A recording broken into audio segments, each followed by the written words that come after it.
Good evening. Good evening. How are you? I'm good, thanks. How are you? I'm very well. Well, thank you. Are you having a good time with your family this season? Yeah, it has been quite a good time since I haven't seen them like the whole year. I was Ooh, in Cape Town for the whole year, so it's not too bad. Yeah. not too bad. Oh, that's Yes. good. And your day?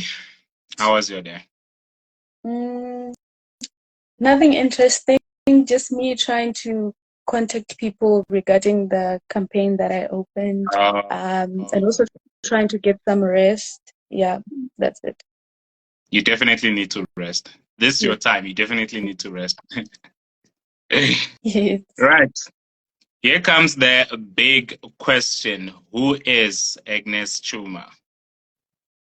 Okay, that's a very simple one. Agnes Okay. is uh, yeah, it's a very easy one. Agnes is a firstborn daughter of a family of 6 children, Mm-hmm. and my parents are both unemployed.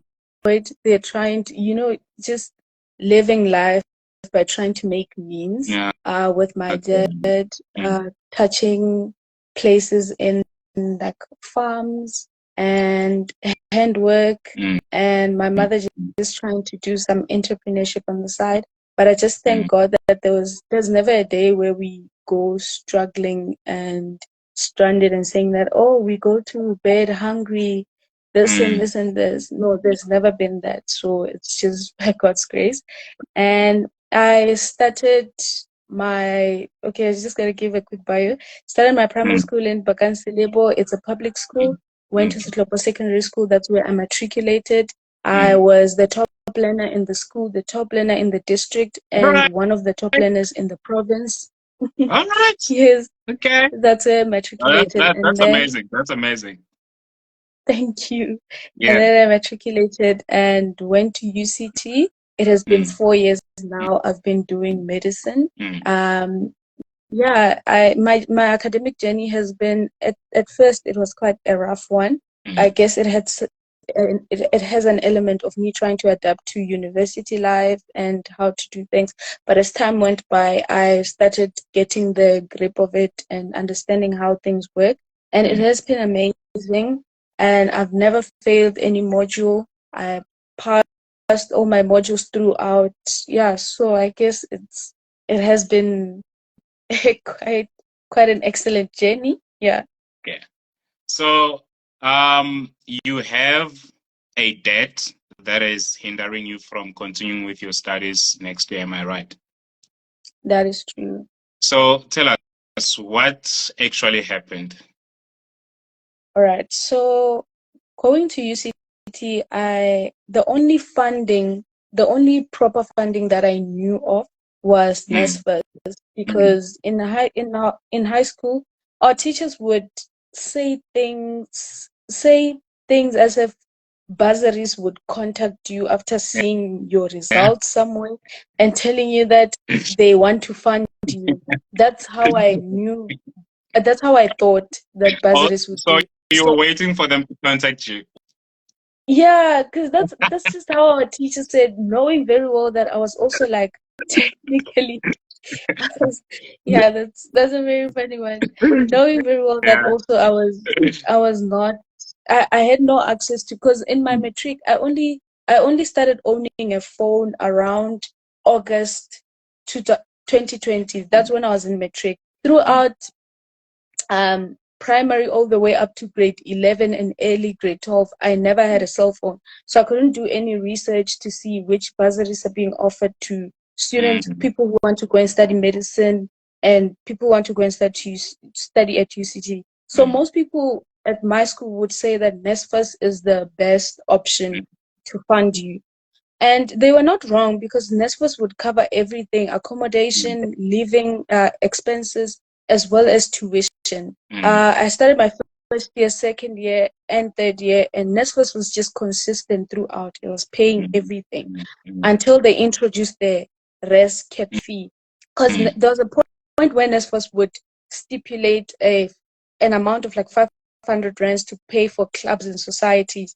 Like if you join a society, they would pay for it. But right now, we have to pay for those societies. So I guess it's one of the financial hurdles that they're facing in the Department of Higher Education and Training, which has also directly affected us students who use NSFAS. Yeah, so that's just how I incur the debt. And also, like reses in UCT, it's rare to find a res that costs that amount that they have put as a res cap fee. Because the res that I stay in is like, it's 50,000 rands for students in the metropolitan cities. And then for students in other places, I think it's 45,000 rands. I might be wrong, but my res, the one I stayed in this year, was 84,000 rands, 84,100 rands. And that was not enough to cover that. So I had a debt of like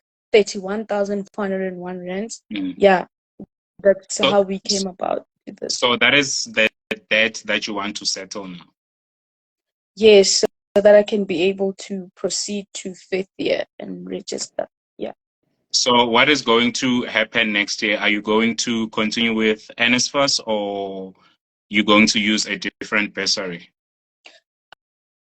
So far I have applied for bursaries. I think it's like 3 bursaries that I was eligible to apply, because most bursaries will tell you that you need to come from a certain place in a certain province. Some of them will tell you that you need to be in matric and be coming for your 1st year, and I'm going to 5th year, so it just kicked me out. So there were around about 3 bursaries that I qualified for, and all of them, they sent me, "We regret to inform you." I don't know why, because in my own understanding, I met the criteria, and academically I have been achieving so well. So I was like, perhaps it's just not for me, and I just left it. So that's why I resorted to going for the fundraising thing. Yeah. Otherwise, no one is gonna pay the debt for me. Yeah, I understand.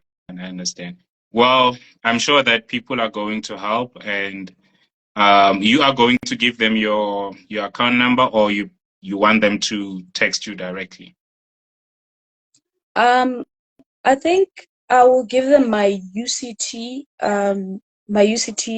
student account. So they just put in the University of Cape Town banking details, and then they put the reference will be my student number. And then if they can also go directly to the campaign and just put in something, because I'm halfway through the campaign. It's promising. Yeah, that's amazing. That's amazing.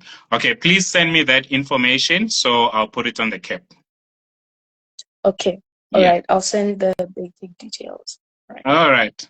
So, last question. Why did you choose medicine? Choose medicine. Yeah, why did you choose medicine? Why do you want that's a very difficult question. It sounds easy, but it's so difficult. I think they ask us this question every time anyone, but this question can be answered in 2 ways. Right. Why I chose medicine before I got in, and why medicine when I got in. Why did I choose to still continue with it? Okay, so number 1, I chose medicine because I just love the idea of helping people, the idea of having to see someone get better, and it was your work. You had to, because growing up I used to watch shows where they would do surgeries and people would get healed, where they would perform medical procedures on people, and it just fascinated me, and I decided to go for medicine. But when I got into the program, the reason why I choose to continue, and I would say that it's medicine and I would never do anything else, it's because it has taught me to develop a soft spot for humanity. I remember there's times where I would see people coming all the way from Eastern Cape, and when I was doing like a blog called internal medicine, different types of blocks in the hospital. Mm. And you would see people coming from very far just to seek healthcare. And you see that you have the right to either do them good or do them bad, and they'll remember you for the rest of their lives.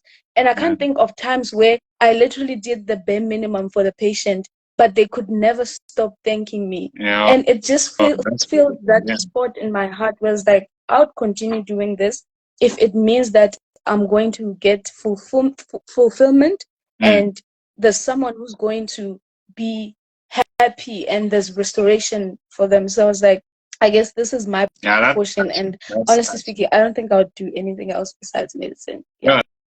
No, that's touching. That's touching. Right. Okay.